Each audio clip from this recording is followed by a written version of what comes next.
I hear from small businesses all the time that struggle to see the success that they want, right? In fact, I even personally go through this myself, just running the GovCon Chamber of Commerce.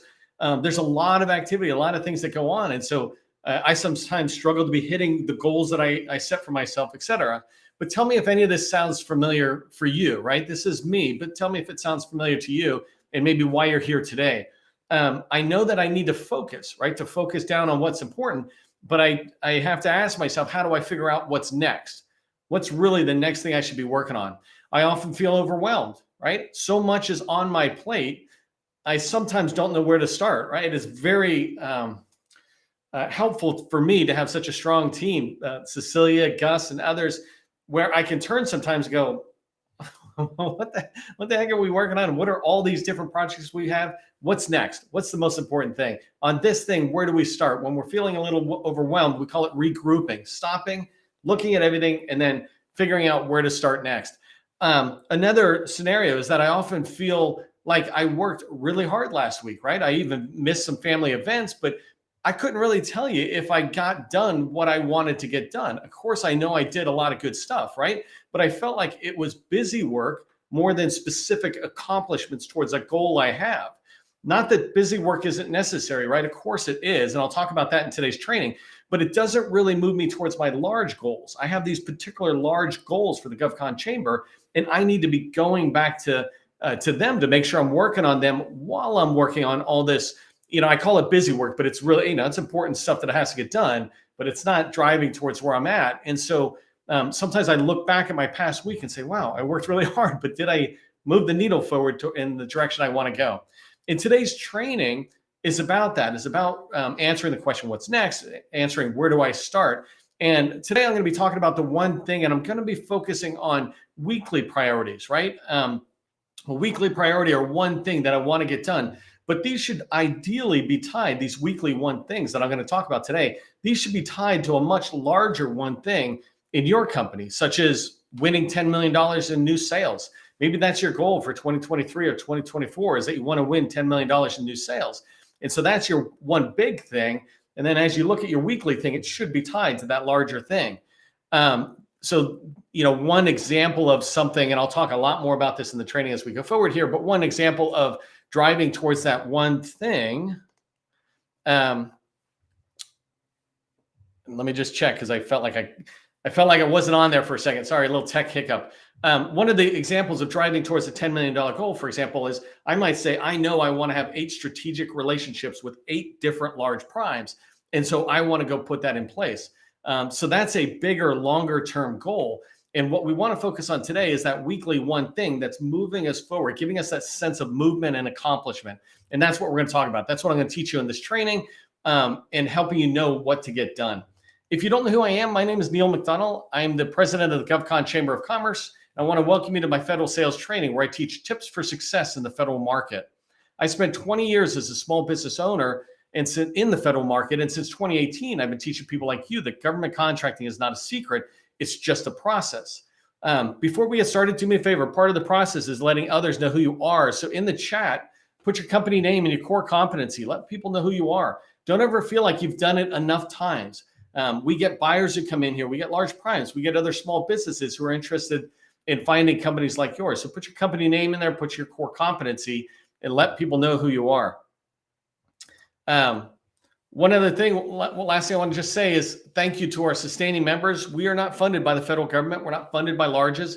We're self-funded. We're funded by sustaining members like you and me. We're the ones who make this training possible and all the content that we put out possible. So just thank you on behalf of the small businesses out there who maybe aren't sustaining members, but are benefiting from it. I really appreciate that we can make that happen for them.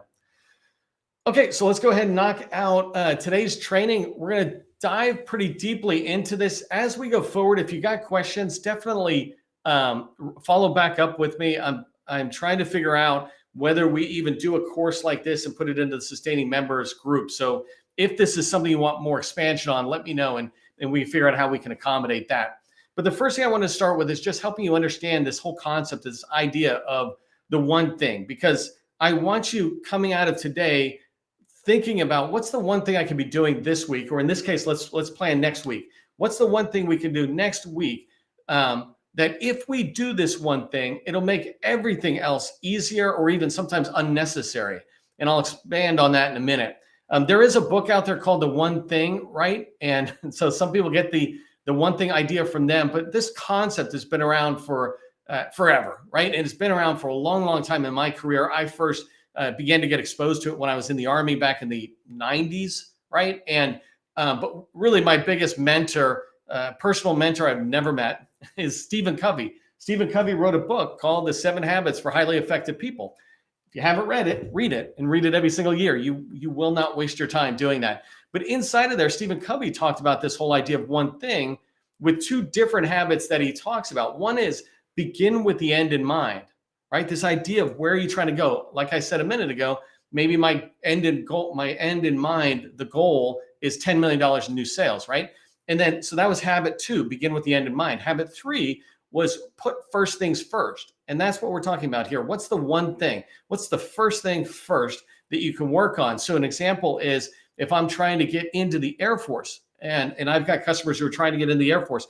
If I'm trying to get into the Air Force, well, what's the one thing I can do that'll make everything else I do easier?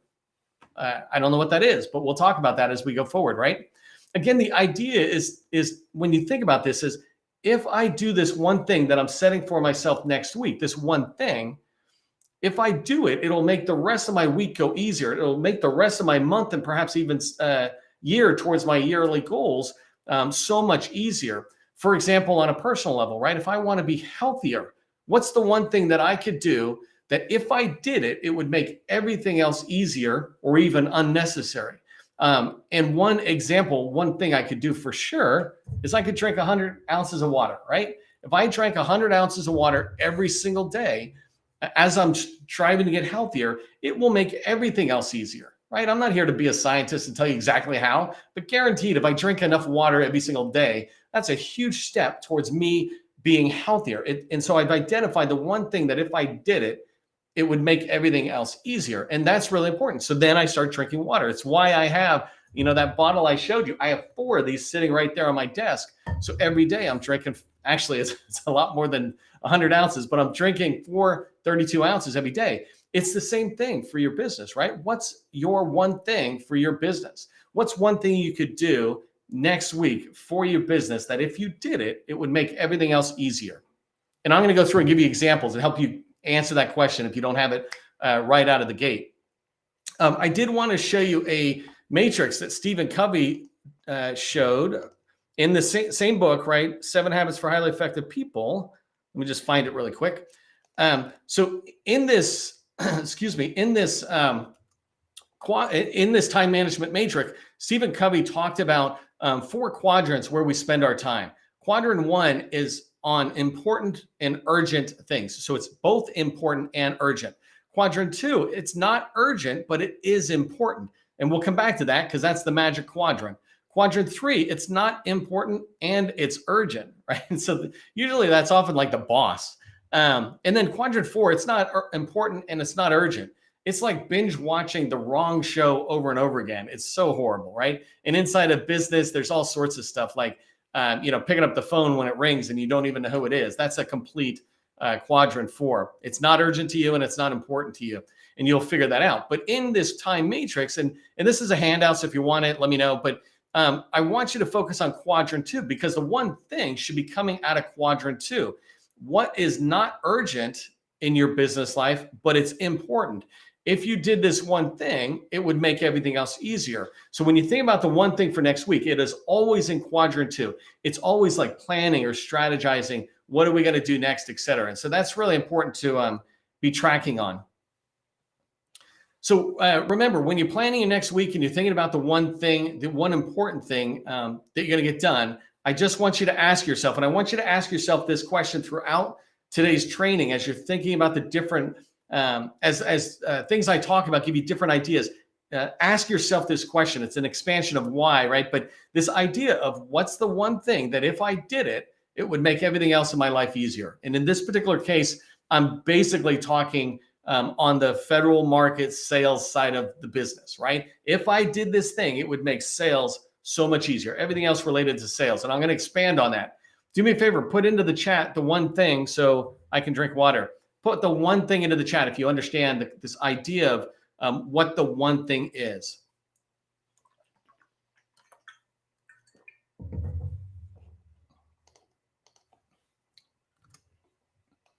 Okay, so before I go into a deep dive of examples, I wanted to actually tell you how to execute on your one thing. That way I have some tips here, but then as I move forward, I give you ideas. I've already talked about how do you execute. And what I really mean is if we determine the one thing today or this week for next week, right? How do you execute on that? How do you make sure you do that one thing? And I want to just give you some tips. The first thing is time block your one thing time, if you will, right? So you want to schedule time on your calendar and be committed to that time.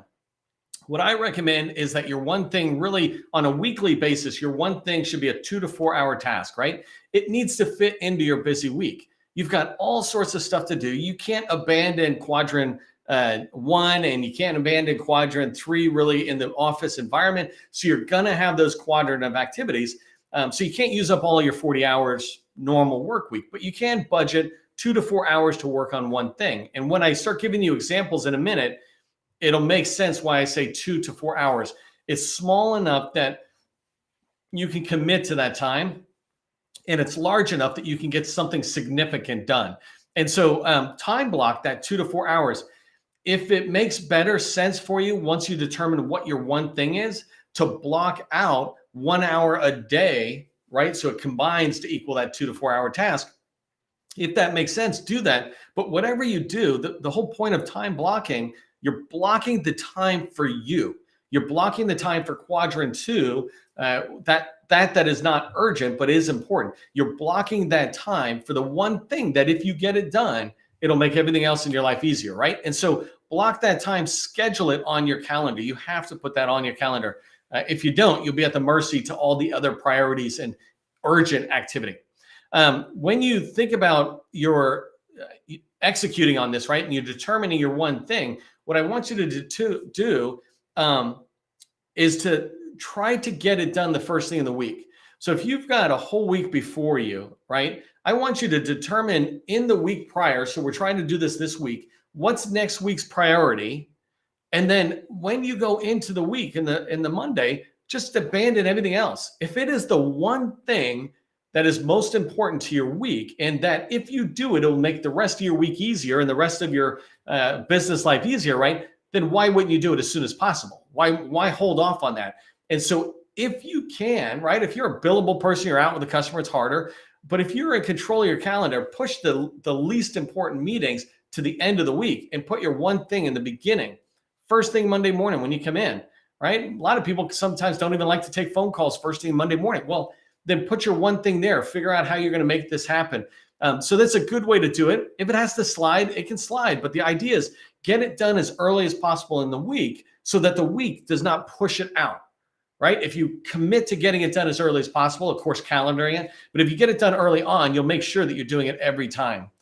Okay, so let me talk about how you can find your one thing. And again, this is related to business development and capture, proposal writing. It's related to sales within the federal market. And so we've got about 10, 12 minutes, and I want to go through some examples that I would use if I'm working with your company trying to determine a one thing.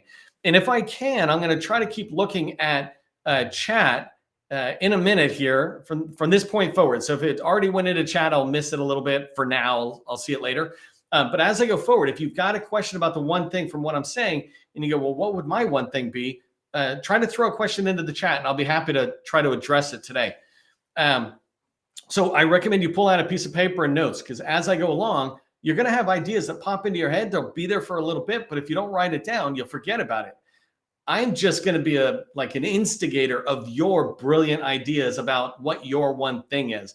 But I'd hate to see you have a brilliant idea, go, oh, if I did that, it'd be great. And then you forget it later. So make sure you have a way to record this.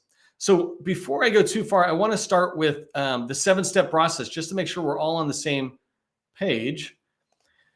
So the 7-step process that I teach for federal success and to make money, right, in the federal government, it's the 7-step process is right here. And I like going from the end, reverse engineering, right?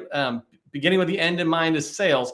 right here at the bottom of the circle, if I want to make sales, I have to write winning proposals. And if I'm going to write winning proposals, then I must have a pipeline full of slam dunk opportunities that are guaranteed my company could win because we have so much past performance or we have so much skill around it. In order to find those slam dunk opportunities, I need to have strategic relationships with agency buyers and teammates out there so that I can even hear about the opportunities, so that I can explore or even introduce the idea of a new opportunity with agencies or with teammates. In order to build those strategic relationships, I must call people. I must pick up the phone and do outreach on a regular basis. I should be doing outreach to federal buyers and to agents or to teammates. In order to outreach, right, you can see where this is going as you reverse engineer it. I need to have a list of who am I going to call. At any given point, I keep a running list of 100 to 200 people for customers that I work with, saying, this is who you're going to be calling. We guide them on how to make the calls and how to go forward. And we begin that part by saying, look, do the targeting. Make sure you have 100 to 200 names, numbers, and emails so it's easy to do outreach when you've got time on your calendar. And then the first part of this 7-step process, the first step, is research. You have to understand your teaming partner, a little bit about them, or you have to understand your federal agency buyers. You have to research their agency. I like to say, get to know them better than they know themselves. If you do, then you'll learn a lot about their challenges, their goals. You'll also learn about opportunities. And as it assists with targeting, you'll see all sorts of people who are in charge. I was helping somebody with IRS yesterday. We've got a customer that's targeting IRS. And one of the ways we do our research and targeting is we build an org chart using a mind map. I use MindMeister, so Gus or somebody can drop a link in there for that if you want it. But when we built it out, I was able to build out like almost 100 different offices within IRS. IRS is just this one agency within Treasury. But inside of there, because I was doing research and because I was finding such good information, I was able to find all these offices and then begin to put people's names on it. Because I have that, I can then move forward and find emails and phone numbers. So anyways, let me bring this back then. Keep in mind the 7-step process as I go forward. One of the first things I would do if I'm planning next week, right, is I would look at the 7-step process and say to myself, where on that process is it most important I spend my time, that if I do spend my time on it, it'll make everything else easier.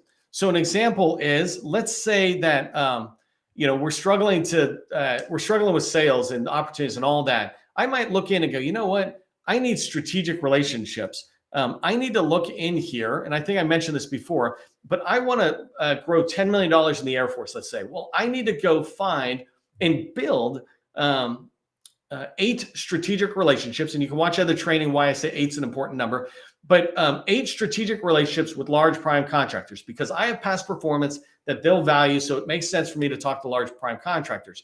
So my one thing that I want to work on next week on this entire 7-step process is relationships.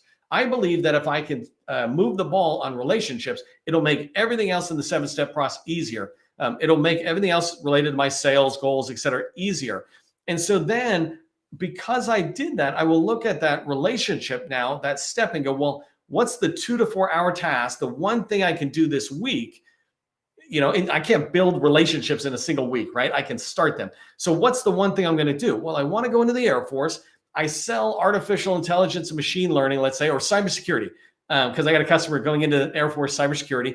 I sell cybersecurity. Let me go in to the Air Force and the tools that the government provides us and go research which large primes are winning the work that is most aligned to the cybersecurity work that I do. When I do that, I'll come up with CACI or CACI or Booz Allen or Leidos or whoever they are.